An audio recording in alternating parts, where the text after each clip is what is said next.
Hello to all of you and welcome to my channel. आपका मेरे channel पर स्वागत है। जैसा कि आप जानते हैं कि हम इस समय जो है वो पार्टनरशिप के चैप्टर में हैं और पार्टनरशिप को कर रहे हैं कि पार्टनरशिप को कैसे हैंडल किया जाए। तो लास्ट क्लास में जो हमने किया था वो अपना यही टॉपिक करा था, रिकॉन्स्टिट्यूशन ऑफ पार्टनरशिप फॉर्म। तो इसको हमने बेसिकली दो चीज़ें इसमें सीख ली थी कि change in profit sharing ratio कैसे होती है और ट्रीटमेंट ऑफ गुडविल सीख ली थी। तो आज की जो हमारी क्लास है वो, क्योंकि हमने उसमें पढ़ा था कि इसमें दो चीज़ें और हैं जिनको हम सीखेंगे रिकॉन्स्टिट्यूशन ऑफ पार्टनरशिप फॉर्म। उसमें से जो पहली है वो है एक्यूमुलेटेड प्रॉफिट और रिजर्व की ट्रीटमेंट, और दूसरा है प्रिपरेशन ऑफ रिवैल्यूएशन अकाउंट या revaluation of assets and liability. तो आज की जो ये वीडियो है हमारी वो इन्हीं दो टॉपिक के ऊपर बेस्ड है। तो आज जो हम करेंगे इसमें वो थ्योरी पोर्शन में treatment of accumulated profit and reserve and revaluation of assets and liability करेंगे।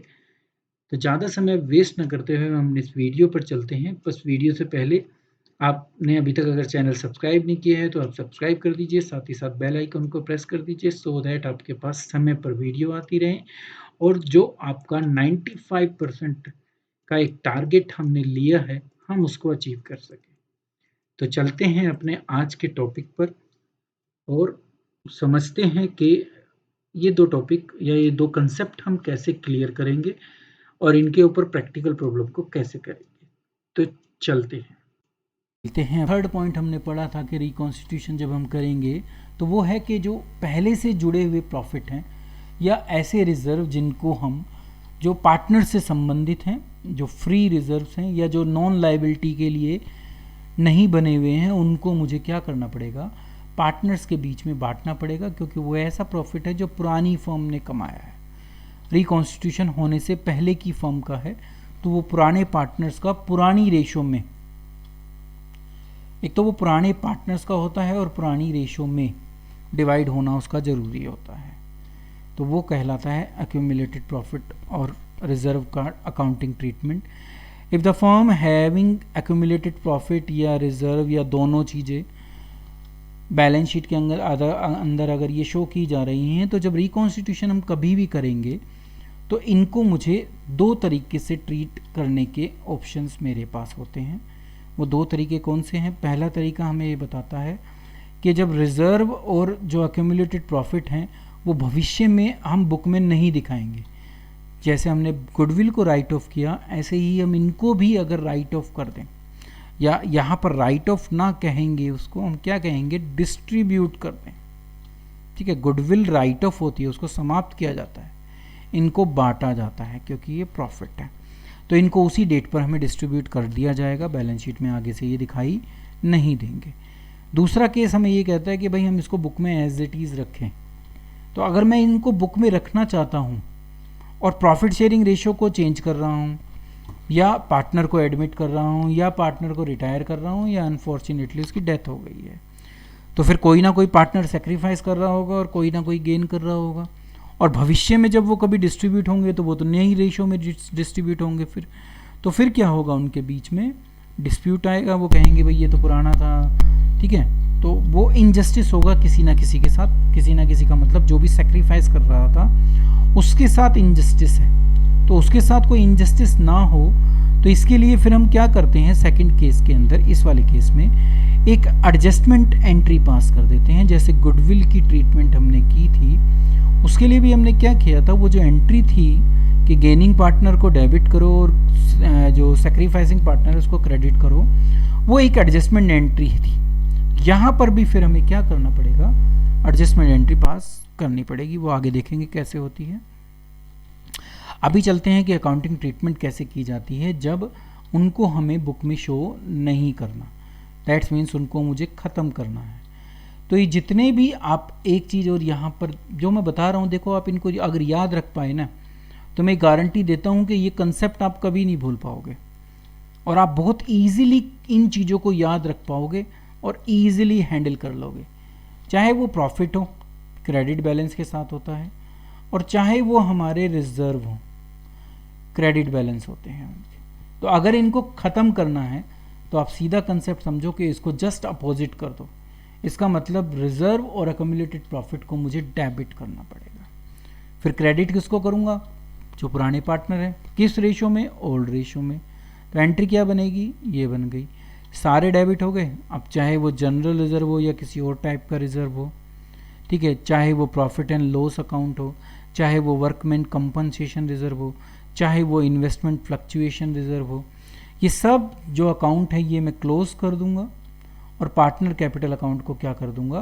क्रेडिट कर दूंगा। ये जो प्रॉफिट एंड लॉस अकाउंट मैंने यहाँ दिखा रखा है, ये वो वाला है जो प्रॉफिट है। अगर फर्म का लॉस है तो उसका बैलेंस क्रेडिट नहीं होगा, डेबिट होगा। तो वो अलग, वो उसका उल्टा होगा। अलग का मतलब ये है, ठीक है। तो हमने क्रेडिट किसको किया है? जो भी पुराने पार्टनर्स हैं उनके कैपिटल अकाउंट को, अगर वो फ्लक्चुएटिंग है तो क्रेडिट करो, और अगर वो फिक्स्ड हैं तो करंट अकाउंट को क्रेडिट करो। किस रेशो में करना है आपको? ओल्ड रेशो में, ठीक है। तो ये याद रखना जरूरी है, और किसके बीच में होगा वो रखना जरूरी है। Old partner, old ratio, simple सी बात आपको याद रखनी है, ठीक है। अगर लॉस हो या कोई ऐसा रिजर्व हो जो डेबिट बैलेंस के साथ हो तो क्या होगा? फिर क्योंकि उनके डेबिट बैलेंस है तो उनको ख़त्म करने के लिए मुझे क्या करना पड़ेगा? क्रेडिट करना पड़ेगा। तो इसलिए profit and loss account credit हो रहा है। ये प्रॉफिट एंड लॉस अकाउंट में क्या है? यहाँ पर लॉस, ठीक है। और एक फिक्टिटियस एसेट्स होती है जो डेफर्ड रेवेन्यू एक्सपेंडिचर कहलाती है। तो ये आपने जब भी पढ़ी थी कि जैसे कोई एडवर्टीजमेंट सस्पेंस अकाउंट है, एडवर्टीजमेंट पे हैवी खर्चा कर रखा है, ठीक है, और उसको मैं धीरे धीरे राइट ऑफ कर रहा हूँ, तो वो कहलाता है डेफर्ड रेवेन्यू एक्सपेंडिचर। तो उसका डेबिट बैलेंस मिलेगा आपको, एसेट में मिलेगा, ठीक है, और उसको मुझे राइट ऑफ करना है। जैसे गुडविल को राइट ऑफ करना था तो गुडविल को भी तो क्रेडिट किया था ना, तो ऐसे यहाँ पर इसको भी क्रेडिट करेंगे। और डेबिट क्या हो जाएंगे? वही पार्टनर जो पुराने हैं, और किस रेशो में होगा? पुरानी रेशो में, ठीक है। तो ये आपको याद रखना है, ये ट्रीटमेंट है इसकी। आगे चलते हैं। दूसरा केस था जब इनको बुक में शो करना हो। आपने पढ़ा था ना कि उनको हमें वहाँ तो नहीं शो करना था, यहाँ पर बुक में इनको शो करना है। और वो बैलेंस शीट कौन सी होगी? नई वाली। तो नई वाली बैलेंस शीट में अगर मैं उनको दिखाना चाहता हूँ तो फिर क्या होगा? एक एडजस्टमेंट एंट्री होगी जैसे गुडविल में हुई थी, ठीक है। तो जो गेनिंग पार्टनर हैं और जो सैक्रिफाइसिंग पार्टनर्स हैं उनको हम एक एडजस्टमेंट एंट्री के थ्रू उस पैसे को दे देते हैं। उसके ऊपर प्रैक्टिकल करेंगे अभी आप। फिर वही जो हमने अकाउंटिंग ट्रीटमेंट ऑफ गुडविल के समय किया था, गेनिंग पार्टनर्स को डेबिट कर रखा है और सैक्रिफाइसिंग पार्टनर को क्रेडिट कर रखा है।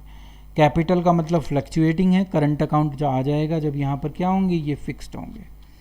तो accounting treatment of accumulated profit and reserve, जब उसको हमें नई बुक में दिखाना हो तो क्या करना पड़ेगा आपको? उसको एडजस्टमेंट एंट्री के थ्रू पास करना पड़ेगा, ठीक है। नेक्स्ट पर चलते हैं। देखो मैं आपको एक चीज़ और यहाँ पर बताऊँ, गुडविल में अगर आप देखो तो गुडविल में एडजस्टमेंट एंट्री हम कर रहे थे, किस लिए कर रहे थे? कि गुडविल को हम दिखा नहीं सकते, मतलब कि जैसी पुरानी बैलेंस शीट थी ऐसी ही हमारी नई बैलेंस शीट होनी चाहिए, यही मतलब हुआ ना। उसको हम दिखा नहीं सकते तो एडजस्टमेंट एंट्री के थ्रू पास कर रहे थे। जो ये एक्यूमुलेटेड प्रॉफिट थे या रिजर्व थे, इसमें भी हम क्या कर रहे हैं? जो हमारी पुरानी बैलेंस शीट है ये है उसके अंदर, और ये बोला गया है कि नई में भी इनको एज इट इज दिखाओ, ठीक है। तो जैसी पुरानी थी वो बिल्कुल वैसी ही रखनी है, तो एडजस्टमेंट एंट्री पास करनी पड़ेगी, ठीक है। जिसमें हम नहीं दिखा रहे थे उसमें हम बैलेंस शीट को चेंज कर रहे हैं। ओल्ड बैलेंस शीट में वो आपको दिखेंगे, नई में नहीं दिखेंगे, तो इसलिए उनके अकाउंट ख़त्म हो रहे थे। तो एडजस्टमेंट एंट्री कब होगी? जब ओल्ड और जो न्यू बैलेंस शीट है वो एक जैसी दिखें। तो जब हमें क्या पास करना पड़ेगा? Adjustment entry. आपको इसको याद रखना है, ठीक है। तो आप कभी भी नहीं भूलोगे कि एडजस्टमेंट एंट्री क्यों पास करनी पड़ती है, ठीक है। जब हमें पुरानी बैलेंस शीट को नई बैलेंस शीट की तरह ही रखना हो, ठीक है, तो हम क्या करेंगे, वहाँ पर एडजस्टमेंट एंट्री के थ्रू ट्रांजैक्शन को दिखाएंगे। तो ये मुझे आपको बेसिक कंसेप्ट सिखाना था, इसलिए मैंने बताया, ज़रूरत नहीं थी पर मैं चाहता हूँ कि आप अकाउंट एक्सपर्ट बने, इसलिए मैंने आपको बताया। आगे चलते हैं। अब जो ये एक्यूमुलेटेड प्रॉफिट या रिजर्व थे, इसमें दो जो हैं वो बेसिक हमारे इम्पोर्टेंट टॉपिक हैं। एक है उसमें वर्कमैन कंपनसेशन रिजर्व। तो वर्कमैन कंपनसेशन रिजर्व का मतलब है कि ऐसा पैसा मैंने अपना प्रॉफिट में से अलग रख रखा है कि अगर कभी कोई अनहोनी हमारे वर्कमैन के साथ, वर्कर्स के साथ हो, तो हम उनको कंपनसेट कर पाएँ। तो इसलिए हम क्या बना लेते हैं, उस अननोन लाइबिलिटी का, देखो ये लाइबिलिटी पता नहीं है, हमने कहा कि अगर, ठीक है, तो ये अननोन लाइबिलिटी है और उस अननोन लाइबिलिटी के लिए मैंने क्या बना रखा है, रिजर्व बना रखा है। तो वो रिजर्व फिर मुझे डिस्ट्रीब्यूट करना पड़ेगा, ठीक है। अनलेस एंड अदरवाइज अगर पार्टनर्स एग्री होते हैं किसी एग्रीमेंट पर, तो वो एक अलग चीज़ हो जाएगी फिर। बट अभी के लिए तो हमें उसको क्या करना पड़ेगा, डिस्ट्रीब्यूट करना पड़ेगा। तो इसके कुछ केसेस हैं, उसी से ही जो वो अनलेस एंड अदरवाइज जो बात है, उससे ही वो केसेस निकल कर आते हैं। तो अब उन केसेस को देख लेते हैं एक बार। तो उन केसेस के लिए आपको जर्नल एंट्री है, तो उन जर्नल एंट्री के थ्रू अगर क्वेश्चन में ये ना लिखा हो कि कोई भी क्लेम है, मतलब कि मेरे ऊपर वर्कमैन की कोई लायबिलिटी नहीं है, या क्वेश्चन साइलेंट है, दोनों केसेस में हम उस वर्कमैन कंपनसेशन रिजर्व को डेबिट कर देंगे, ठीक है, और पार्टनर को क्या कर देंगे, क्रेडिट कर देंगे। किस रेशो में होगा, ओल्ड रेशो में, ये तो हम पीछे सीख चुके हैं। तो अगर कुछ नहीं लिखा तो ये एंट्री जो हम सीखी है वो ही है। सेकंड केस आता है कि जब लाइबिलिटी है, मतलब कि वर्कमैन को कुछ पैसा देना है, ठीक है, ये पता चल गया, ये नॉन हो गया। यहाँ पर इसका मतलब हो गया कि अब लाइबिलिटी जो है वो नॉन लाइबिलिटी हो गई। अभी तक दिया इसलिए नहीं क्योंकि अभी तक डिसीजन नहीं हुआ या कोर्ट में केस चल रहा है और कोर्ट ने अभी हमें डायरेक्शन नहीं दी, पर हमें दिख रहा है कि अब ये पैसा हमें देना पड़ेगा, तो वो लाइबिलिटी मेरे सामने आएगी, तो वो नॉन हो गई। फिर तो नॉन वाली को तो मैं डिवाइड नहीं कर सकता, तो फिर क्या करूं?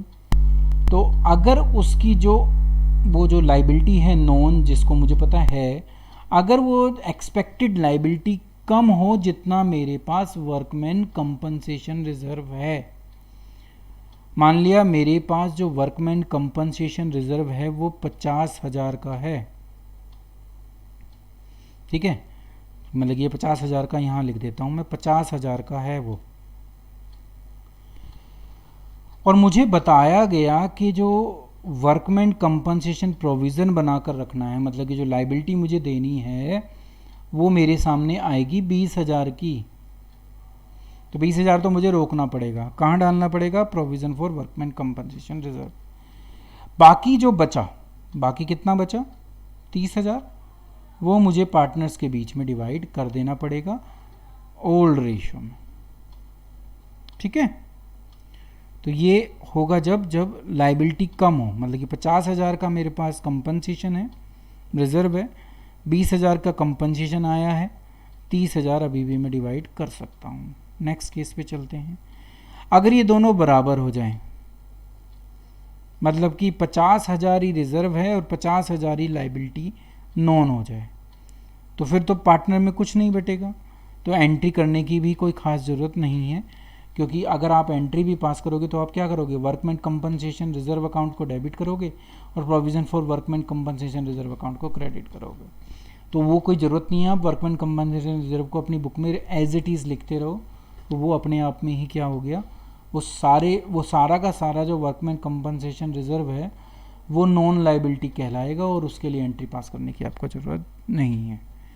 थर्ड केस, जब ज़्यादा हो जाए, जो लाइबिलिटी है वो वर्कमैन कंपनसेशन रिजर्व से भी ज़्यादा हो गई, मतलब कि मेरे पास रिजर्व तो है 50,000 का और जो लाइबिलिटी निकल कर आई वो 60,000 आ गई, मतलब कि मुझे जो देना है पैसा वो 60,000 देना है, रिजर्व में मैंने 50 ही रख रखा है।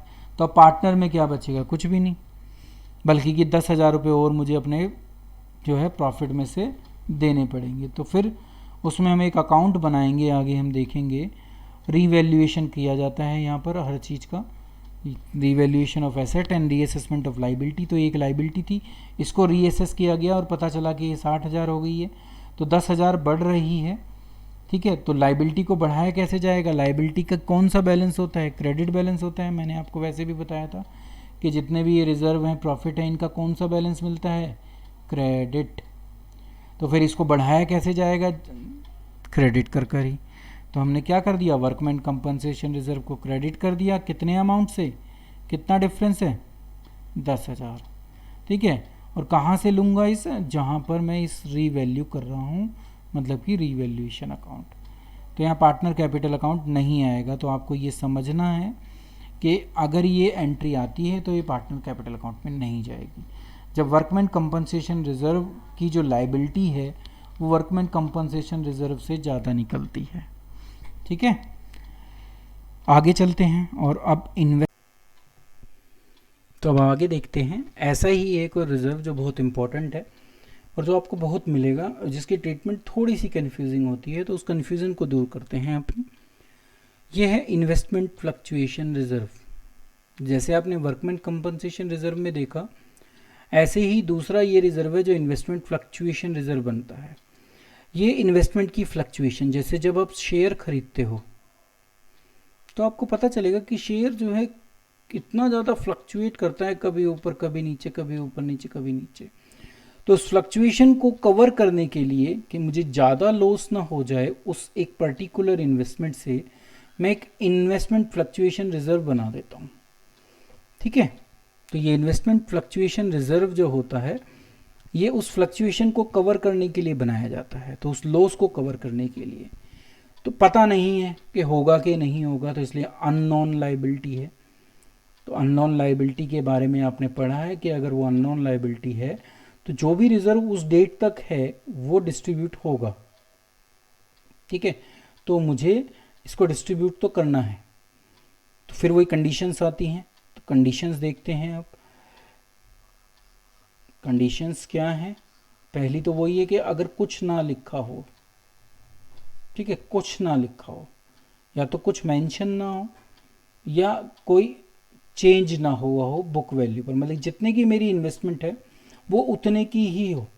मान लिया उसकी बुक वैल्यू 50,000 है और जो उसकी मार्केट वैल्यू है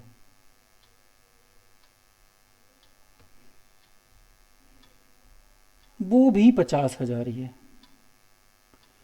तो ऐसे केस में जितना भी रिजर्व बना हुआ है वो सारा का सारा ही मैं पार्टनर्स कैपिटल अकाउंट में डिस्ट्रीब्यूट कर दूंगा, पार्टनर में डिस्ट्रीब्यूट कर दूंगा, ओल्ड पार्टनर में और ओल्ड रेशियो में। ये बात याद रखनी है आपको, जैसा हमने वर्कमैन कंपनसेशन रिजर्व के साथ किया था। अब कंडीशंस आती हैं दूसरी। तो दूसरी में आपने पढ़ा था कि वहाँ पर भी वो वर्कमैन कंपनसेशन की जो लाइबिलिटी थी वो कम थी, तो यहाँ पर भी वो डिक्रीज़ हो रहा है। मतलब कि अगर उसकी वही मार्केट बुक वैल्यू कितनी है, ये उसकी बुक वैल्यू है। अगर हम माने कि उसकी बुक वैल्यू जो है वो 50,000 ही है, बट उसकी जो मार्केट वैल्यू है, मैं इसको एम बी लिख रहा हूँ, जो उसकी मार्केट वैल्यू है अगर वो 40,000 रह गई, तो इसका मतलब मुझे 10,000 का लॉस हो रहा है। तो अब मैं बुक में तो 40 ही दिखाऊंगा, पर मेरी बुक में आज के समय में वो कितने की चल रही है, 50 की। और इन्वेस्टमेंट क्या होती है, एक एसेट होती है, और एसेट का कौन सा बैलेंस होता है, डेबिट। और मुझे उसको कम करना है, तो मैं कम करने के लिए उसको क्या करूँगा, क्रेडिट करूँगा। तो मुझे इन्वेस्टमेंट अकाउंट को क्रेडिट करना पड़ेगा कितने से, 10,000 से, सो दैट उसकी बुक वैल्यू मार्केट वैल्यू के इक्वल आ जाए। डेबिट तो मेरा रिजर्व होगा ही होगा। मान लिया मेरा रिजर्व जो है वो 30,000 का रिजर्व है मेरे पास। यहाँ पर भी मैं बता दूं कि अगर मेरे पास 30,000 का रिजर्व था तो 30,000 के 30,000 मेरे पार्टनर्स में डिस्ट्रीब्यूट हो जाएंगे। ठीक है, ओल्ड पार्टनर ओल्ड रेशियो। अगर 30 में से 10 तो मेरी मार्केट वैल्यू को कवर करने के लिए पूरा हो गया, मेरे पास कितना बचा, 20। वो 20 बढ़ जाएगा मेरा ओल्ड पार्टनर ओल्ड रेशियो। ठीक है, तो मार्केट वैल्यू अगर कम आती है तो ये, अब क्या हो, अगर मार्केट वैल्यू जो है, इफ जो उसकी बुक वैल्यू जो है वो इतनी फॉल कर जाए, इतनी कम हो जाए कि वो बिल्कुल रिजर्व के इक्विवेलेंट हो जाए। 30,000 का रिजर्व था, 50,000 की मेरी बुक वैल्यू चल रही थी, ठीक है। अब वो बुक वैल्यू जो है, अब उसकी जो मार्केट वैल्यू जब मैंने देखी अपनी एसेट की, उसकी वो अब सिर्फ 20,000 रह गई है, ठीक है। और बुक वैल्यू थी कितनी, 50,000, और अब कितनी रह गई, 30,000। और जो मेरा रिजर्व था ये कितना था, 30,000। तो आप देखो 50 और 20 में डिफरेंस कितने का है, 30 का। रिजर्व कितने का है, 30 का। तो वो तो सारा का सारा जो रिजर्व है मेरा, मतलब कि 30,000 का जो रिजर्व है मेरा, वो तो सारा का सारा मुझे इन्वेस्टमेंट को मार्केट वैल्यू पर लाने के लिए यूज़ कर लिया गया। तो यहाँ पार्टनर को कुछ भी नहीं मिलेगा, ठीक है। जैसे वहाँ पर था कि लायबिलिटी अगर पूरी की पूरी उतनी ही निकले जितनी मेरा रिजर्व है, तो फिर पार्टनर्स में कुछ भी डिस्ट्रीब्यूट नहीं होगा। तो इस केस में भी वही होगा, हम सिर्फ इन्वेस्टमेंट को डाउन कर कर उसके 20,000 की वैल्यू को बुक वैल्यू में भी शो कर देंगे। थर्ड केस आता है, अब अगर ऐसा हो कि उसकी जो वैल्यू गिरी वो रिजर्व से भी ज़्यादा गिर गई, शेयर है कितने पे भी जा सकता है। तो मुझे पता चला कि जो उसकी मार्केट वैल्यू है वो इस समय सिर्फ 15,000 रह गई है। तो भाई 50,000 की मार्केट वैल्यू थी उसकी, 15 की रह गई, 35 डाउन हो गए, 30 तो मैंने रिजर्व में से ले लिए, चलो ठीक है, मतलब कि 30,000 का तो मेरा रिजर्व हो गया, ठीक है। पर मुझे इन्वेस्टमेंट को कम तो 35,000 करना है, और कम देने के लिए मेरे पास कितने हैं, 30। तो बाकी 5 कहाँ से लूँगा फिर मैं उसको रीवैल्यूएशन से चार्ज करूँगा, ठीक है। क्योंकि अब एसेट जब रीवैल्यू हुई तो उसका जो भी लॉस या प्रॉफिट होता है वो रीवैल्यूएशन से आएगा, ठीक है। तो जो 5,000 की कमी पड़ रही थी वो कहाँ से पूरी करी जाएगी, रीवैल्यूएशन अकाउंट से। वहाँ पर भी यही हो रहा था। अब इसका थर्ड पार्ट चलते हैं, जिसमें मार्केट वैल्यू बढ़ गई बुक वैल्यू से। बुक वैल्यू तो आपको पता ही है कितनी चल रही है, 50,000 चल रही है ना। अब बोला गया मुझे कि ये तो इसकी बुक वैल्यू है, बोला गया कि जो वो मार्केट वैल्यू है क्वेश्चन में वो बताई गई कि वो 60,000 है, ये तो बढ़ गई। तो बढ़ने के समय जो रिजर्व था, कितने का रिजर्व था मेरा, 30,000 का, वो पूरा का पूरा डिस्ट्रीब्यूट हो जाएगा पार्टनर्स के बीच में, ठीक है। तो वो पूरा रिजर्व तो पूरा का पूरा बढ़ जाएगा क्योंकि उसमें तो कुछ भी यूज नहीं हुआ। और जो 10,000 उसकी वैल्यू बढ़ रही है, ये आप रीवैल्यूएशन अकाउंट से चार्ज करोगे। तो इन्वेस्टमेंट को बढ़ाओगे और रीवैल्यूएशन में प्रॉफिट को ट्रांसफर करोगे। यहाँ तुम्हें प्रॉफिट हो रहा है। तो 10,000 कॉस्ट बढ़ा दी मैंने, उसकी मार्केट वैल्यू बढ़ा दी और वो रीवैल्यूएशन में ट्रांसफर कर दी। तो ये केस था जब जो इन्वेस्टमेंट है या कोई भी एसेट है, जिस IFR, अभी तो हम इन्वेस्टमेंट की बात कर रहे थे, इन्वेस्टमेंट फ्लक्चुएशन रिजर्व है ये। तो इन्वेस्टमेंट जो है बुक मार्केट वैल्यू ज़्यादा थी बुक वैल्यू से, तो ये काम होगा। नेक्स्ट टॉपिक पर चलते हैं। अब आया हमारा revaluation of asset and liability. ये भी आपको बहुत ज़रूरी और बहुत ध्यान से समझना है। ये टॉपिक अपने आप में अगर आप देखोगे टुकड़ों टुकड़ों में, तो ये कम से कम भी जो है, कम से कम मैं बता रहा हूँ आपको, ज़्यादा लिख दिए खैर थोड़े अभी तो, कम से कम 6 मार्क्स का तो ये अकेला ही है, क्योंकि ये आपका हर चैप्टर में आएगा। रिकॉन्स्टिट्यूशन में आ ही रहा है, मतलब कि अभी जो change in profit sharing ratio कर रहे हो आप, इसमें आ रहा है। जब हम एडमिशन करेंगे फिर मिलेगा, जब हम रिटायरमेंट करेंगे फिर मिलेगा, डेथ में भी ये है। तो ये इन सब टॉपिक में आएगा, revaluation of assets and reassessment of liability. तो इसलिए इसको समझना बहुत जरूरी है। ये कम से कम 6 नंबर तो इसके बैठ ही जाते हैं घुमा फिरा कर, अगर आप देखोगे तो। डायरेक्ट की बात करो तो जो एक 8 नंबर का क्वेश्चन आता है, उस 8 नंबर में 2 नंबर या 3 नंबर इसके पक्के होते हैं, ये तो कंफर्म है ही वहां पर तो, ठीक है। तो इसको समझना बहुत जरूरी है आपके लिए। शुरू करते हैं।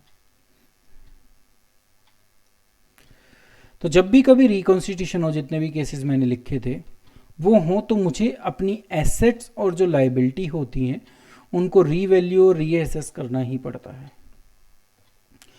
ये इसलिए किया जाता है कि जो भी प्रॉफिट या लॉस आ रहा है रीवैल्यूएशन से, वो जो है किससे बिलोंग करता है, ओल्ड पार्टनर से बिलोंग करता है। तो जब ओल्ड पार्टनर से बिलोंग करता है तो ओल्ड रेशो में ही उसका डिस्ट्रीब्यूशन भी होना चाहिए उस प्रॉफिट या लॉस का। तो प्रॉफिट एंड लॉस कैसे फाइंड आउट करूंगा, रीवैल्यूएशन अकाउंट बनाकर, तो वो भी देखेंगे कैसे बनता है। तो दो मेथड्स हैं जिसके थ्रू हम revaluation of assets and liability कर सकते हैं, जैसे वहां पर भी थे पीछे। पहला है कि रिवाइज्ड वैल्यू को बुक में रिकॉर्ड करो, जैसा हमने अकाउंट में दिखाया कि उनको दिखाओ। और दूसरा है जब आप उनको नहीं दिखाना चाहते तो एडजस्टमेंट एंट्री पास करोगे, ठीक है, क्योंकि आपको बैलेंस शीट को एज इट इज रखना है। तो मैं आपको बता ही चुका हूं, जब बैलेंस शीट को सेम रखना है, पुरानी से मिलती जुलती नई बैलेंस शीट मुझे बनानी है, तो फिर मुझे एडजस्टमेंट एंट्री पास करनी पड़ेगी। और जो एडजस्टमेंट एंट्री होती है ये सेक्रीफाइसिंग रेशियो और गेनिंग रेशियो में होती है। सेक्रीफाइसिंग पार्टनर का जो शेयर होता है वो क्रेडिट होता है और गेनिंग पार्टनर का जो शेयर होता है वो डेबिट होता है, ठीक है। तो वो एडजस्टमेंट एंट्री कहलाएगी। शुरू करते हैं आगे। तो जब मैं उनको बुक में रिकॉर्ड करना चाहूं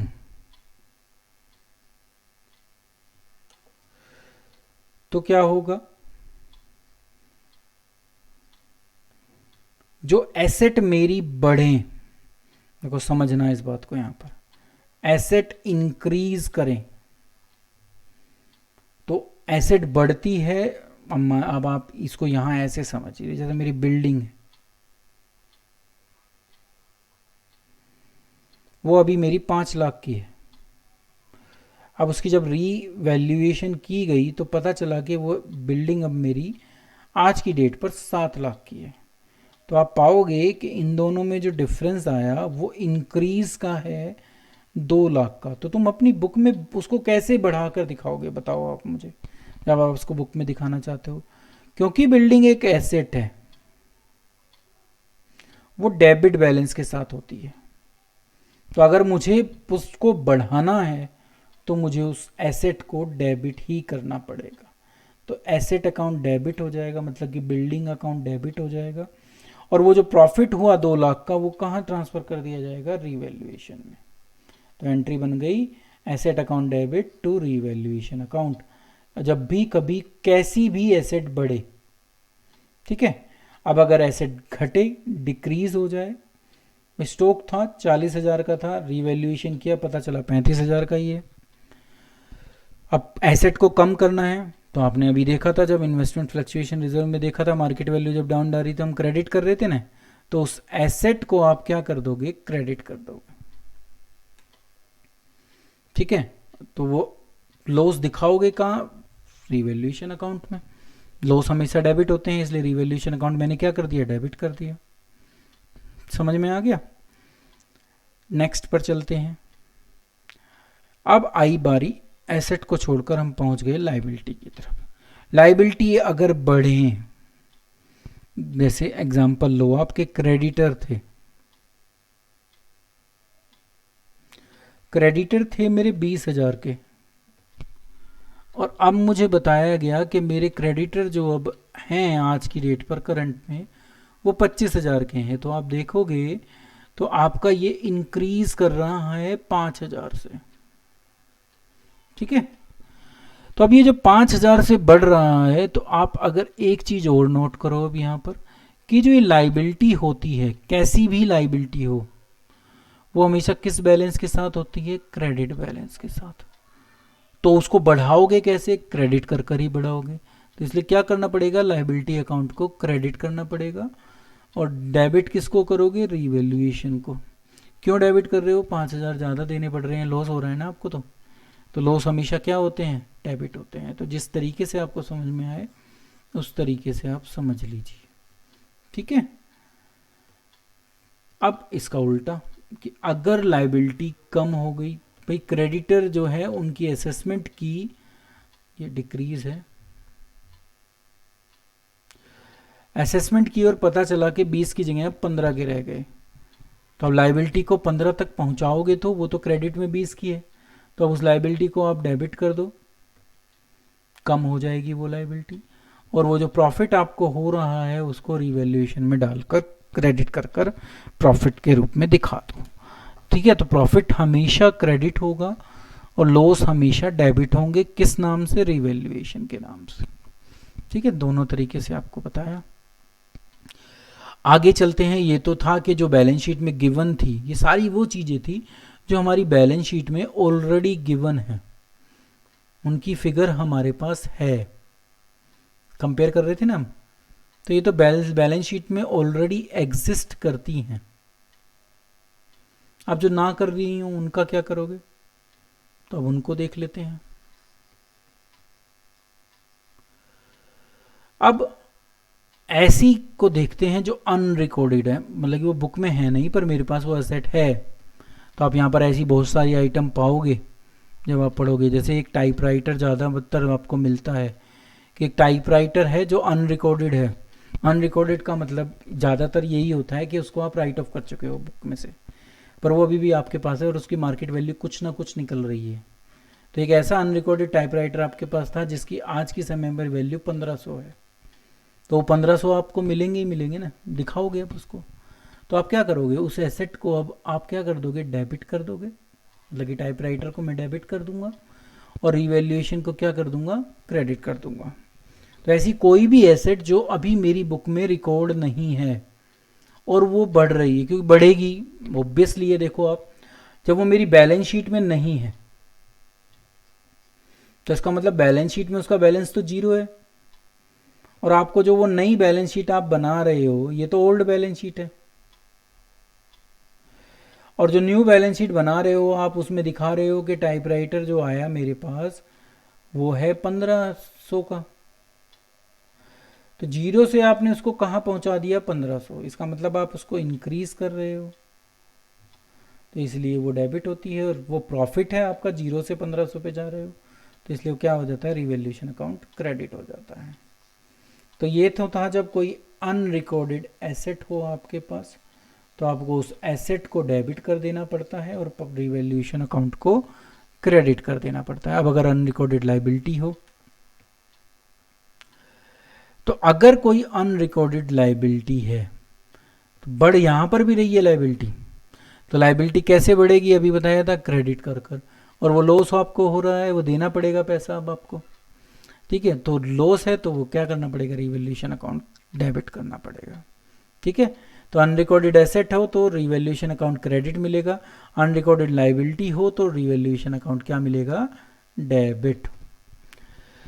अब जब ये सारी ट्रांजैक्शन आप कर लो डेबिट क्रेडिट की, रिवैल्यूएशन अकाउंट पूरा बना लो, तो आपको दो ही चीजें हो सकती हैं, या तो रिवैल्यूएशन से आपको प्रॉफिट हो रहा होगा या लॉस हो रहा होगा।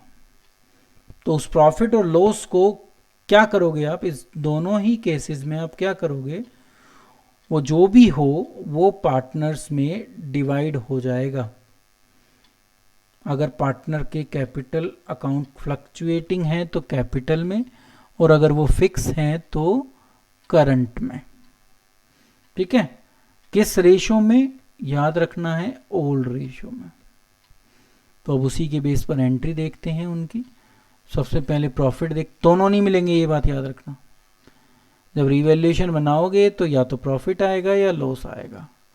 तो अगर मेरे क्वेश्चन में प्रॉफिट आ रहा है तो वो जो प्रॉफिट है वो रिवैल्यूएशन के डेबिट में मिलेगा, तो आप रिवैल्यूएशन अकाउंट डेबिट कर दोगे।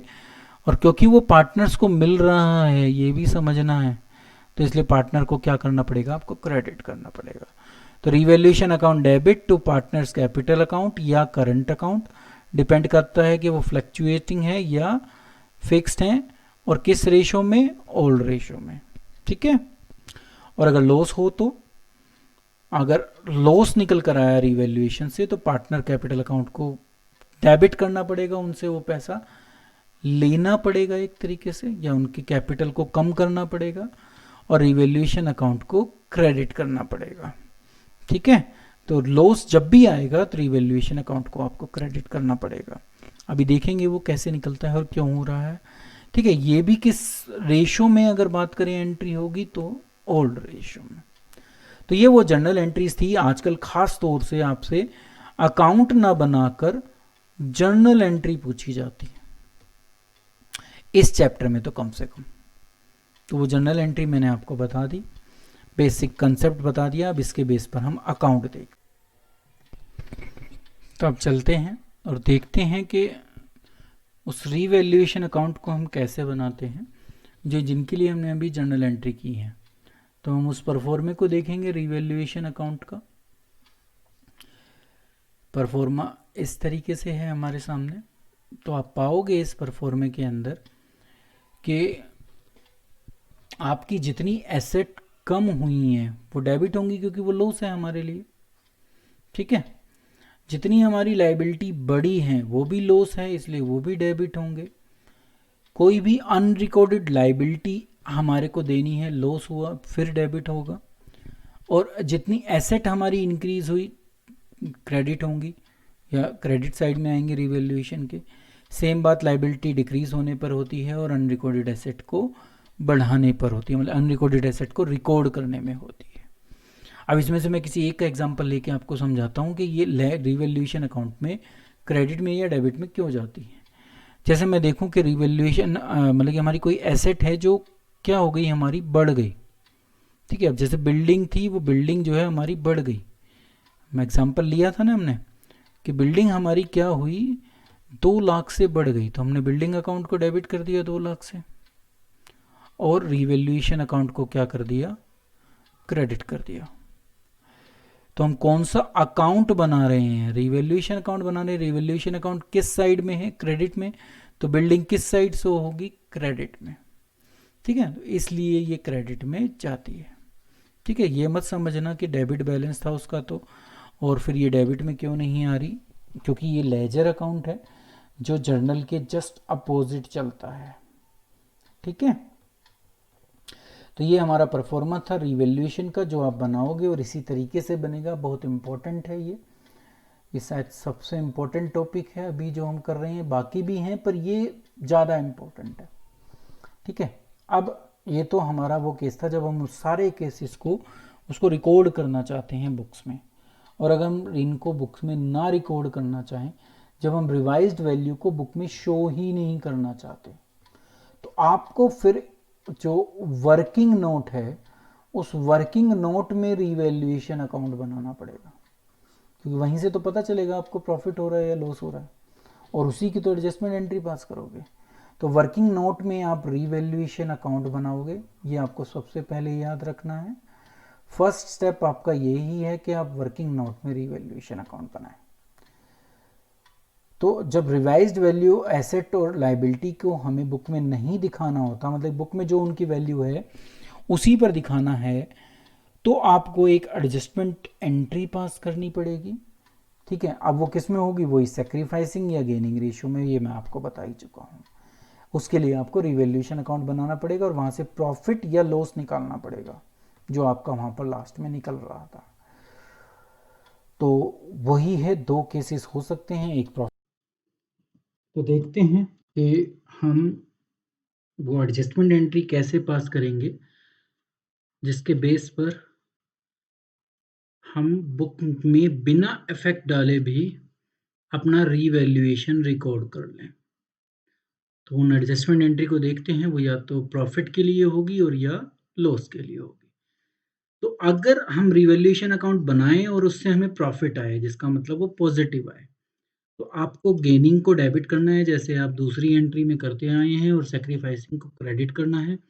इस रेशो में ये एंट्री होगी, ये आपको याद रखना है। यहाँ पर सेक्रीफाइसिंग रेशो या गेनिंग रेशो से एंट्री होगी। तो अगर रिवैल्यूएशन से प्रॉफिट आए तो आपको गेनिंग पार्टनर कैपिटल अकाउंट को डेबिट कर देना है और सेक्रीफाइसिंग पार्टनर कैपिटल अकाउंट को क्रेडिट कर देना है। और अगर फ्लक्चुएटिंग है और फिक्स्ड है तो आपको करंट अकाउंट यूज करना है। और अगर रिवैल्यूएशन से आपका लॉस आए, मतलब कि नेगेटिव आए वो रीअसेसमेंट एंड रिवैल्यूएशन, तो फिर उल्टा होगा, आपको फिर सेक्रीफाइसिंग पार्टनर देगा, किसको देगा, गेनिंग पार्टनर को, ठीक है। तो फिर sacrificing partner capital account debit हो जाता है और गेनिंग पार्टनर कैपिटल अकाउंट क्या हो जाता है, क्रेडिट। एंट्री अभी भी किसी में किस में होगी, सेक्रीफाइसिंग रेशियो से। ठीक है, तो इस तरीके से आप एडजस्टमेंट एंट्री के थ्रू बिना उनकी बुक वैल्यू को छेड़े अपना जो revaluation of assets and reassessment of liability है उसको बुक में रिकॉर्ड या उसका इफेक्ट डाल सकते हैं। इसी के साथ हमारा जो ये रिकॉन्स्टिट्यूशन ऑफ पार्टनरशिप फर्म है, इसका जो थ्योरी पोर्शन है वो समाप्त होता है। हमने रिकॉन्स्टिट्यूशन ऑफ पार्टनरशिप फर्म की जितने कंसेप्चुअल वो था अंडरस्टैंडिंग, वो हमने कर लिया। थ्योरेटिकल पोर्शन कह लीजिए उसको, या आप उसको कंसेप्चुअल जो अंडरस्टैंडिंग है उसको कह लीजिए। तो रिकॉन्स्टिट्यूशन ऑफ पार्टनरशिप फर्म में हमने अपने जो कंसेप्चुअल क्लियरिटी है वो पूरी कर ली। ठीक है, कंसेप्ट जो है वो क्लियर कर लिए, जिसको हम थ्योरी बेस कहते हैं। नेक्स्ट वीडियो में हम देखेंगे कि इनके ऊपर जो प्रैक्टिकल क्वेश्चंस हैं, हम उनको देखेंगे कि प्रैक्टिकल अगर प्रॉब्लम हमारे सामने आए तो हम उनको कैसे सॉल्व करेंगे। तो आपने अभी तक अगर चैनल सब्सक्राइब नहीं किया है तो आप चैनल सब्सक्राइब कर दीजिए, बेल आइकन को प्रेस कर दीजिए सो दैट आपके पास टाइमली वीडियो पहुंचती रहें और आप उनसे अपनी नॉलेज को एनहेंस करते रहो और जो आपका टारगेट है वो हम अचीव कर पाएँ। आज की वीडियो यहीं पर समाप्त होती है।